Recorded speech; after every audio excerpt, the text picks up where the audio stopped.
Paka sasa sijajua Liverpool inakwama wapi. Maana yake katika mpira wanaoonyesha katika ligi ya mabingwa barani Ulaya UEFA, tofauti na mpira wanaocheza siku zote wakiwa katika ligi kuu pale Uingereza. Sasa bado sijaelewa kwamba kuna changamoto upande wa timu au changamoto labda iko katika uongozi. Yaani sikufikiria na sikuweza kuwaza kwamba Liverpool watakuja kushinda goli 6 katika mashindano ya UEFA juzi. Yaani sikuzani hata kidogo. Sasa leo Liverpool yuko uwanjani anacheza saa 5 usiku.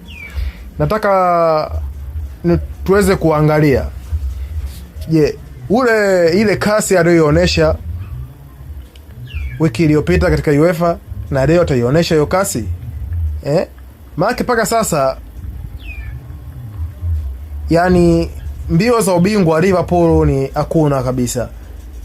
Yani shabiki wa Liverpool akiwa ananisikiza na imani atanielewa hiki ninachokiongea.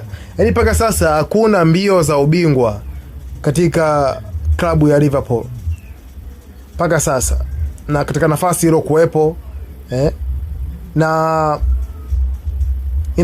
inaonesha tu kwamba timu zilizokuwepo katika mbio za ubingwa kwa sasa hivi ni Arsenal na Man City. Hao ndio wanaelekea. Sasa Liverpool wanakatisha tamaa kusema kweli.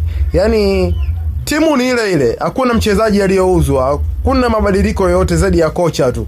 Ndio timu aliyoacha Klopp. Akaja huyu kocha mwingine amekutia timu tayari ipo katika performance, akachukua kombe. Lakini kubadilika tu msimu, hakuna mchezaji aliyoondoka, wachezaji wote wapo, timu inaanza kuboronga. Sasa Liverpool bwana, mnafungwa paka na United kweli, lakini mnafungwa paka na United, mtu taeleweki, haiko ligi ya Ulaya, ipo ligi kuu tu, mnafungwaje na timu kama United? Hiki kitu kinaumiza sana. Kama shabiki wa Liverpool na imani atanielewa kitu gani naongea. Yaani mnafungwa vipi? Liverpool ni ile ile, hakuna kichobadilika.